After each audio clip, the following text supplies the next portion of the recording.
നമുക്ക് ബിൽഡായ 3 പെൺകുട്ടികളാണ്. 3 പെൺകുട്ടികളാ വേണ്ടത്. എന്നിട്ട്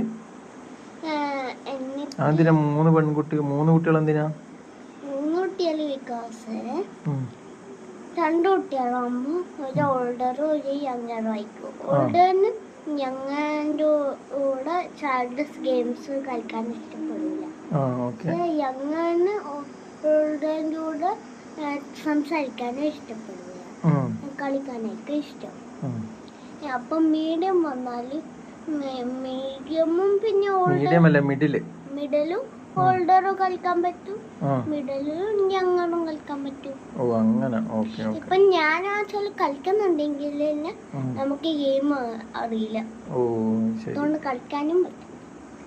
അപ്പോൾ ആണെങ്കിൽ നമ്മൾ 2 ആളുള്ളതുകൊണ്ട് 3 പ്ലെയർ കളിക്കാൻ പറ്റൂലല്ലോ. അപ്പൊ 3 ആക്കാൻ്റെ ഗെയിം വേണ്ടേ?